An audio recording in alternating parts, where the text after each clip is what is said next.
Hey now, today we're going to take a look at Wrath of the Cosmos, the newest expansion for Sentinels of the Multiverse. Sentinels of the Multiverse is a game that I really love and made it almost into my top 10 of my top 100 games of all time, so I'm always happy to have more Sentinel stuff, and this one definitely delivers. It's got 2 brand new heroes, it's got 4 brand new villains, it's got 2 new environments, and a lot of different and new ways to play some of those heroes and villains that we haven't really seen in other expansions. So, well, it would have taken a lot for it to be bad. I mean, so you know I'm probably going to like it, but just how much do I like it and what new stuff is in this? Let's go ahead and take a brief look. Well, not that brief. I'm sorry. I kind of had a lot of fun talking about them, but let's take a look at some of the new stuff that comes in this set. Then we're going to come back and I'll let you know what I think.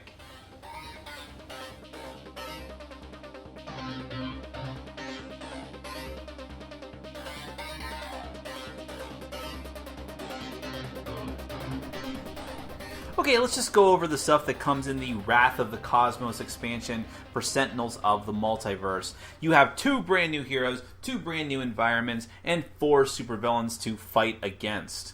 And as you might expect from an expansion called Wrath of the Cosmos, they all have an otherworldly bent. They're all about superheroes or supervillains who are not of this earth. Let's go through the heroes first, because that's, of course, the fun part. The first one, and this is actually my favorite of my favorite hero in the set. Well, there's only 2 to choose from, but I really like this one, and that is Skyscraper. Skyscraper has the ability to go from normal humanoid size to huge size to tiny size. She's essentially like Giant Man or Ant-Man, who are actually the same guy, I think, who are able to switch sizes. And thus, she has 3 different character cards depending on what size she is. So that makes her a little bit like the Naturalist, who was able to switch between different animal forms in one of the other sets. She can go between 3 different forms. She has the same hit points in each form. However, her special ability changes. So in her normal form, her power is to draw 2 cards. In her tiny form, she can play up to 2 link cards, which I'll get to in a second. And you may move to your hand either a link card from play or 2 link cards from your trash.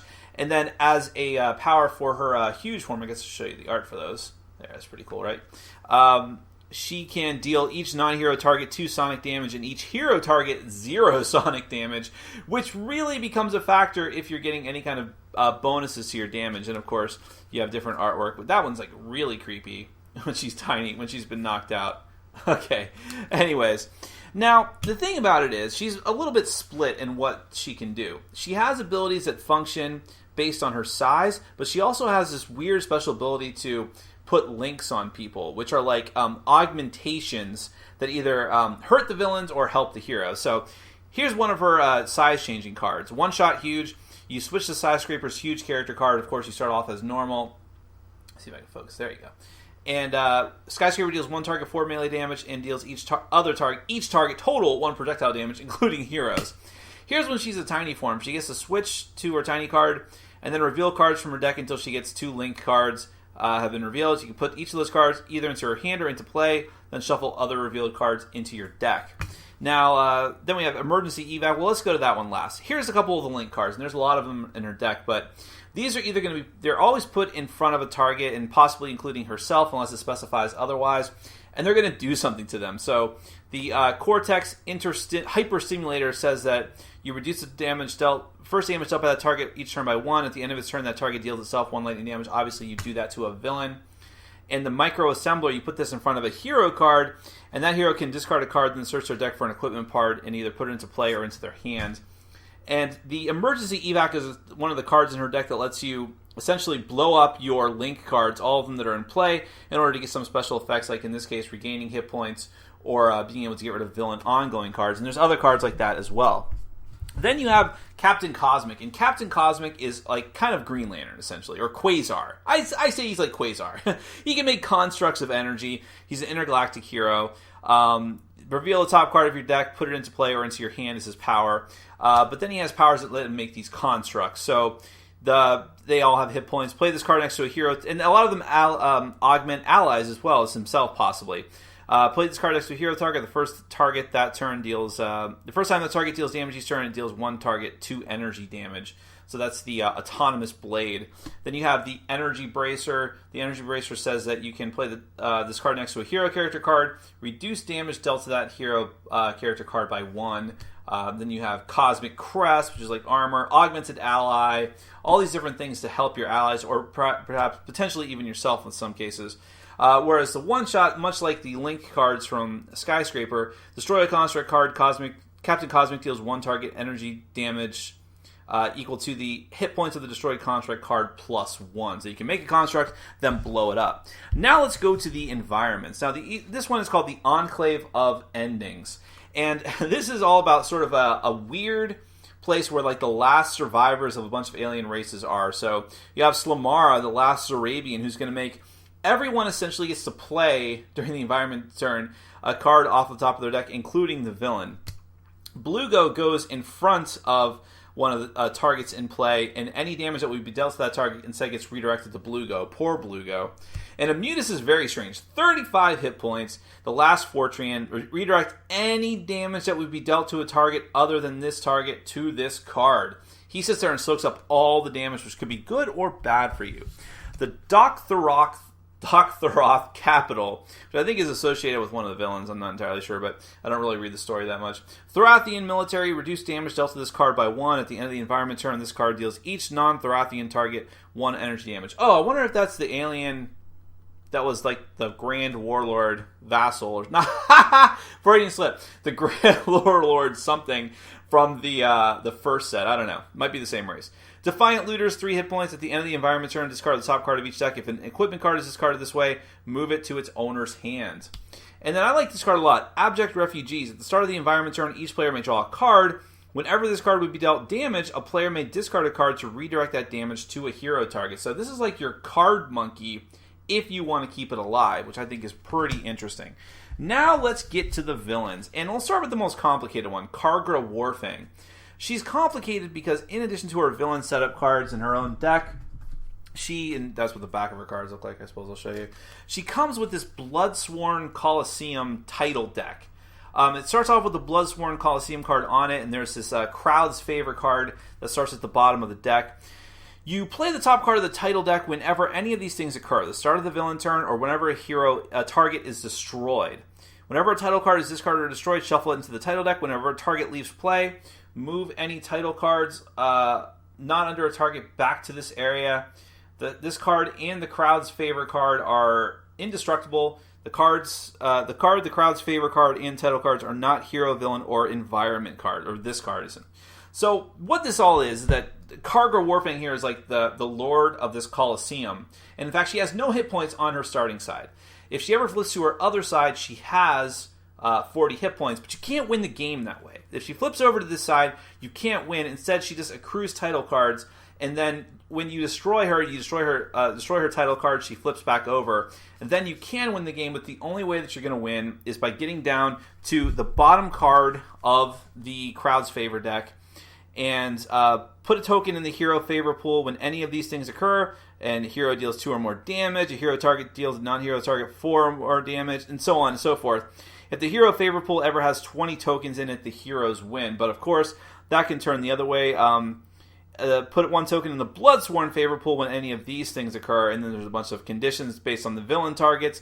If that ever has 20 tokens in it, the heroes lose. So this is not about defeating the villain, it's just about like being the best in the Coliseum. And all of these title cards have conditions of whenever they're going to be met, and they're going to be coming out at the start of the villain turn and so on, as depicted on the Bloodsworn Coliseum card. So Title the Unbreakable, they all picture like some of the iconic Sentinels heroes in like different gladiator armors, like World War Hulk.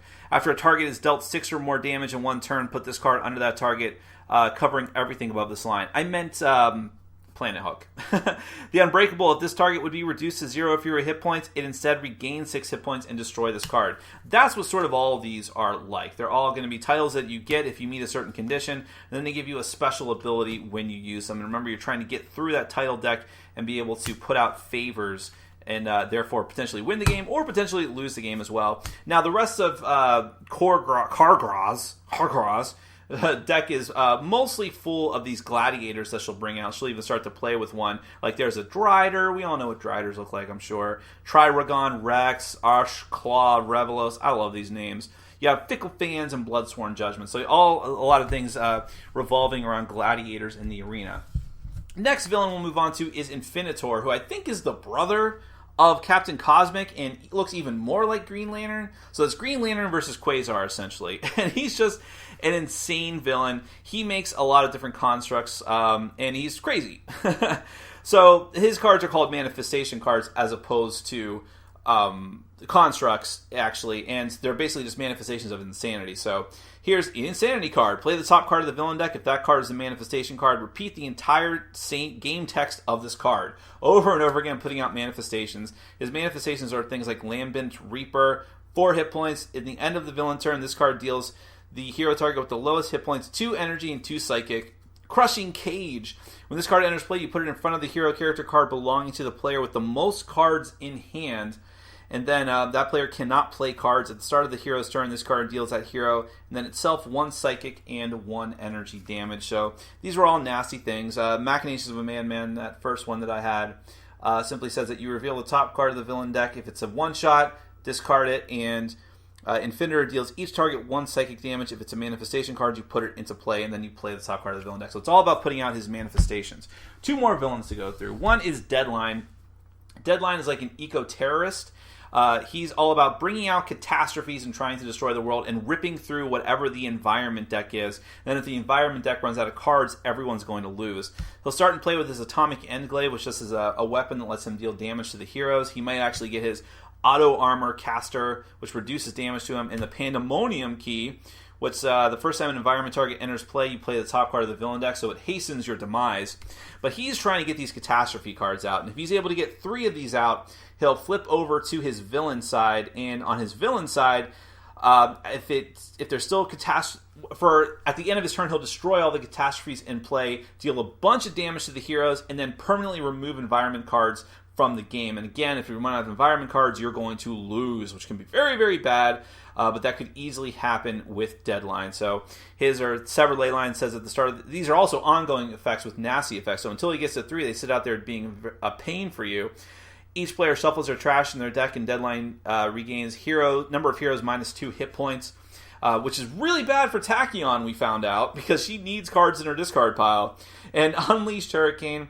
At the start of the villain turn, number of heroes minus 2 players must put 1 card from hand on top of their deck, which really slows you down, and then he deals a bunch of damage. So he can be rather annoying, but not nearly as annoying as Progeny. And I should be showing you the back of the cards too, but there's Progeny.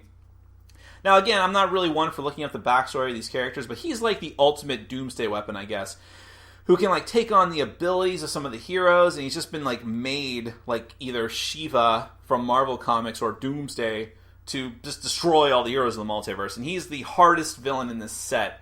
I can attest to that. I think he's really, really hard, and I haven't won against him. He has some really nasty effects. I mean, I'm not even going to go into his character stuff. I just want to show you the cards because they're really, really nasty. So he's got a bunch of cards called the Scion cards where he turns into different elements and deals that type of damage, and they're all pretty bad. Scion of the Storm says that when this card enters play, Progeny deals each hero target 1 lightning damage. Then if there are 3 or more Scion cards in play, destroy 1 Scion card other than this card. At the end of the villain turn, play the top card of the villain deck. I'll show you one more. Let's do Blight. When this card enters play, not in focus. There you go. When this card enters play, Progeny deals each hero target 1 toxic damage. Then, if there are 3 or more Scion cards in play, destroy 1 Scion card other than this card. The first time Progeny is dealt damage each turn, 1 player must discard a card. That is worse than it sounds for sure. But then, there's a couple of bombshells in this deck that are just really, really bad. Hour of Reckoning ongoing. Hero cards cannot be played. At the start of the villain turn, destroy 1 ongoing card belonging to each player, then destroy 1 Scion card in this card. That's really, really bad. And then Beginning of the End one-shot. Destroy number of heroes environment cards. Destroy number of heroes ongoing cards. Destroy number of heroes equipment cards. So lots and lots of powerful villains, a lot of powerful effects in the set. Probably none more powerful than Progeny, but there's also some really cool and powerful heroes to combat them. That is the Wrath of the Cosmos set of Sentinels of the Multiverse. I'm not entirely sure. I think time will tell, but if I was putting up all of these comparable expansion sets next to each other, Rook City, Infernal Relics, and Wrath of the Cosmos, not really counting Vengeance because that was a bigger set with the big villain team mechanic. That's a little bit different. But if I was just putting those three sets up against each other, I would say that this is probably my favorite set. I think that as far as the flavor and the theme of these characters and how much fun some of the different mechanics are, it really knocks it out of the park. This is a solid set, and if someone was coming to Sentinels of the Multiverse fresh, obviously I'm going to tell them to buy the base set, but then I would probably, I mean, you always want to tell people, go for the one that has the most interesting theme. If you like dark, gritty vigilantism, go for Rook City first. If you like sort of the mystical elements or kind of Cthulhu feel, go for the Infernal Relics. But if they don't really care, this is the set to go for. If they really like cosmic themed heroes, especially if they like Green Lantern, because there's a couple of total ripoffs of the Green Lantern Corps, but that's fine. That's everything in this game is sort of paying homage to existing superheroes, so I really like that about it. But let's just break it down component by component. This going right into the heroes, you have Captain Cosmic and Skyscraper. By far, for me, Skyscraper is the most fun of these two heroes, but Captain Cosmic is cool as well. But with Skyscraper, what it is, I love the whole mechanic, and this is why I like the Naturalist so much, of having these different forms and having different special abilities in each form. I do wish that they had played around with that a bit more, like the Naturalist. I didn't want them to just copy that hero, but the idea of having different cards that behave completely differently depending on what form that you're in, that would have been cool. Whereas the way that the Skyscraper works, you just play a card, she goes into that form, she does her action, and then her power changes, but then that's it. You play another card and she'll just change form again. There's never any kind of restriction as this card behaves this way depending on what form you're on. If that makes sense, and that's kind of hard to explain, but I wish that had been played around with a bit more. And also, it feels weird that her deck is essentially doing two different things. She's got these size abilities, but she's got these link abilities, which is really neat. It reminds me of a couple of other heroes that are kind of escaping my mind at a second, but and the way that works is cool because you put out these links that are either positive or negative, and then you can play cards to blow them all up and get a special effect. So that's really, really cool, but it doesn't match up well with the size thing. I guess it feels like I'm bashing Skyscraper, but I'm not. I really think she's a lot of fun. I like going into the different forms, and I do like her versatility, but it feels like there's almost two heroes mashed together. But it's interesting. I like it. As far as Captain Cosmic goes, not as interesting to me, but I like the whole idea of putting constructs. I'm a big Green Lantern fan. I guess I should have worn my Green Lantern shirt for this one, but I just wore it yesterday. But I like Green Lantern a lot, so I like anything that has that kind of flavor and theme to it and putting out constructs. But this one's interesting because it's mostly a support role. I mean, there's a lot of cards that can go on both, I think they can go on both heroes and Captain Cosmic, but a lot of them are mostly meant to be put onto other heroes and augment them and buff them up, and that's fine. I think that every group should have a support team, and I never mind playing the support player, but I know that some players want something that's more in-your-face, dealing a ton of damage, like Tachyon, just boom, boom, boom, boom, playing a lot of cards. That's not really what Captain Cosmic is about. Captain Cosmic is about playing a lot of cards, but keeping them in play, using them to augment his own abilities or put other abilities, or help the other heroes with their abilities, which is fine for me, and I like the flavor of it, I like how it works. And again, just like with the links with Skyscraper, there's a couple of cards that'll let you blow up your constructs and get more powerful damage, which is always fun. But it's a risk, and you may not want to destroy all of your constructs quite so soon. As far as the environments, I like the Enclave of beginnings or Enclave of endings because it's just really interesting. It gives me a really Jack Kirby feel with the artwork. And it's some of the best artwork I've seen in Sentinels. Would you ever imagine I would have said that? But I like that old school feel to it. I like all these weird cast of characters that are like the last people of these dying races or dead races. And all their wacky effects. I really enjoyed that a lot. And it's kind of what I want the environment deck to be. Totally crazy and chaotic and unbalanced. The I'm not going to pronounce this correctly. The other one, the Dol Karath one, is more normal and standard and kind of boring. Not that particularly interesting to me. Although I do like the rejects one that I showed during the overview. That one's a lot of fun. As far as the villains, Progeny is overwhelmingly powerful and really, really tough. And to me, maybe I just need to play against him more. We've only lost against him twice. To me, it's comparable to the Evil Legacy, or Iron Legacy. That comparable difficulty to me. Or as far as the Vengeance team was really hard too. I'd say that's comparable difficulty. But hey, I want a challenge in cooperative games, so I'm not really complaining about it. I just think he's really, really powerful. The other ones are pretty interesting. Infinitor is actually more interesting than I would have thought for being sort of the easiest villain in this set. But again, it's more like the dark mirror of Captain Cosmic putting out constructs, but it's still cool. I like the Green Lantern thing. I like Deadline. He's interesting, but I actually found him to be a little bit too easy, because once you've kind of got your head around how to take care of his ongoing cards, I think he's a little bit easier than the book would lead you to think with like a 3 or 4, 3 would be a 3 rating. But he's still interesting. I like the idea of him being like an eco-terrorist, thematically speaking. Now, the one that I kind of have some hang-ups with, and oh man, she's got another complicated name. What is her name? I don't know. Whatever her name is. Kraga, something or other. The Coliseum girl. I should have memorized these names. I'm sorry. Now, I think that's one of the most interesting and thematically speaking, one of the coolest things about this expansion set. The idea that you have this, they're in your Coliseum, you can't win unless you get the favor of the crowd, and the villains can win if they get the favor of the crowd. And then you've got these gladiators that you have to fight against, and there's these titles, there's this whole other title deck, and you get these cool titles if you meet like these achievements, or like it's like having achievements in the game, and then being able to use their special abilities. That is all really cool. But it adds a way more fiddliness to a game that already has been accused of being too fiddly and too much of a spreadsheet game.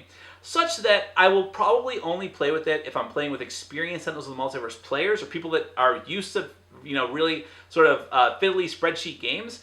But if I would never play this with new players. That's kind of a problem. I wish that it was a little more intuitive to how it works, but that's just how Sentinels is. Some villains are just very easy to understand, and those are usually the ones that are not as fun or interesting to play as. Some of them are more complicated, require more looking around, looking at the table, seeing who's doing what, keeping track of the damage dealt and who's doing what and things. And while those villains or heroes are tougher to utilize and tougher to, just play in the game, they're usually the most fun. So that's kind of where she's sitting at right now, the Bloodsworn. So I like her, she's fun. I don't know that I'll always play with her, which is kind of a shame, but overall, despite any kind of little warts there, this is a solid set. Sentinel still has it. What can I say? I know that I've been critical of some of the other actions of the company that puts this game out, but this game remains solid. I still love it. I still want to play it more. And if they keep pumping out quality expansions like this, even though you can say, oh, they're not really doing that much to innovate, it's always the same types of expansions, I kind of don't care. More is better with this game. I'm glad to have it. It's a lot of fun. Wrath of the Cosmos, the newest expansion for Sentinels of the Multiverse.